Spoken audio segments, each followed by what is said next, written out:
Hey everyone. Today I'm going to talk about choosing your leader for your cube. There's a few ways you can go about this.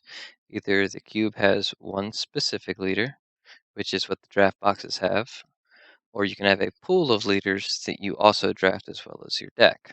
If you're going to be doing a pool of leaders, you want to keep them generically good. So, like Ginyu here, he's seen a lot of play, but he's also not a very generic one because of his activate main.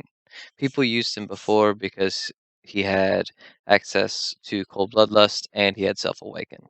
But when you can have so much more with a generic leader, he really doesn't stand up to today's standards. So I'm going to go through each set and just explain what we're looking for in a good leader. So the first one out of this set, first thing that comes to mind is Vegeta. He was really good. You take a life, he gains critical for the turn. See, pretty simple. Generic leader works with all decks, especially if you're looking for a blue leader to be able to use unyielding trunks and other things that are tied to blue leaders, such as like Dimension Magic and whatever.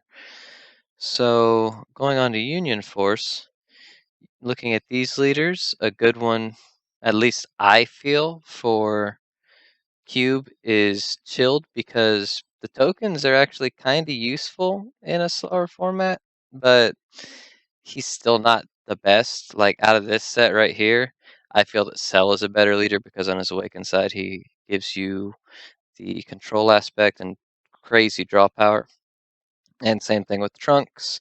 When you combo away the 2 or more energy cost cards, freaking draw power. Vegito's nice if you're running a lot of Gokus and Vegetas, so it actually is good in Cube as well because it makes them all colors. It makes it really easy to draft your deck that way.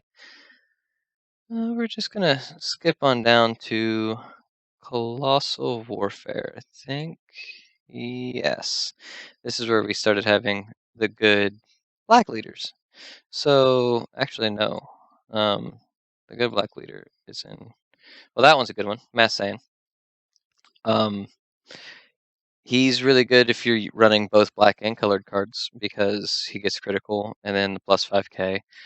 He's a very solid choice to have in your cube because that way you don't have to be tied specifically to black and you can use that ability. Let's go ahead and skip on down to the Shenron leaders. Yeah, these guys. Not really all that great because you need the Dragon Balls to do the wish. You can have the Dragon Balls separate from the cube to where if you do pick a Shenron leader, you get the 7 Dragon Balls. But I feel like that could make it somewhat unfair because that gives you 7 less cards that you have to draft. So that would be 7 crappy cards that are now not a big issue because you're just throwing them away anyways for the Dragon Balls. Alright, moving on, I'm going to show some bad examples of leaders because we're just saying that Wish can work if you make a cube around it, but Destroyer Kings, so like Prison Frieza and Son Goku and Vegeta for the Gogeta, they're really not that great because they're tied to their specific decks.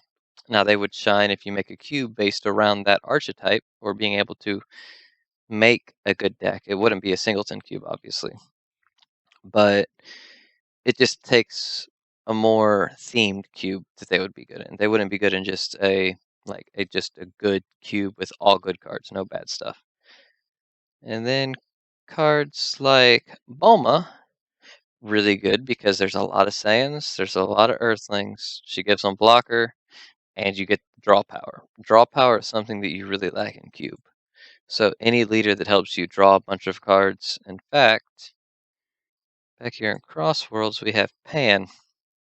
I have taken her out of my cube because basically when I had her in there, whoever got her won because of how much draw power and how tempo oriented she is.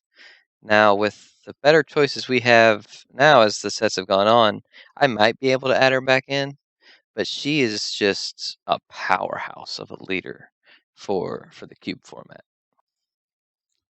All right, so moving on, we're going to talk about the surge leaders. the multicolored leaders.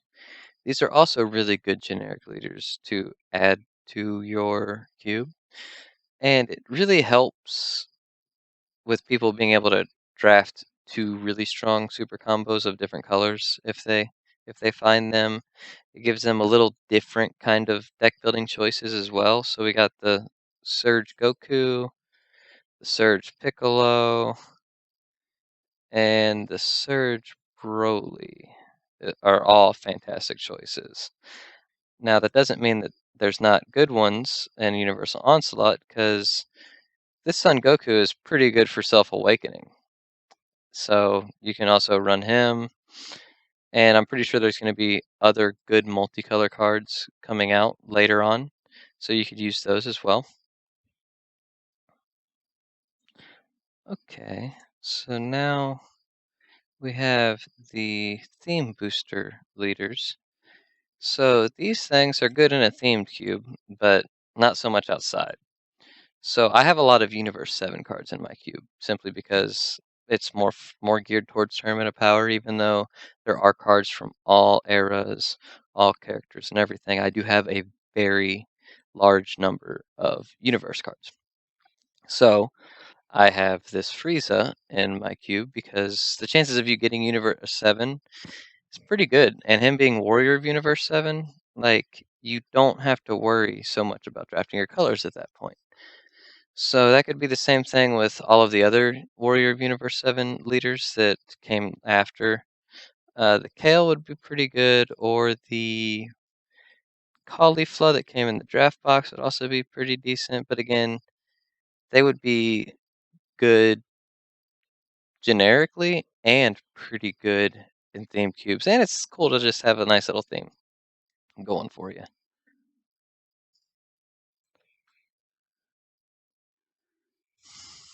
So that's all I have for today. I don't want this video going too long. I know I didn't go over very many leaders. I don't want to choose the leaders for your cube. I just want to help you understand the process of adding them to the cube and what you should be looking for. And some leaders are better than others. Some are really bad in general cubes, but would be really good in theme cubes. It's once again all up to you. So thank you for watching.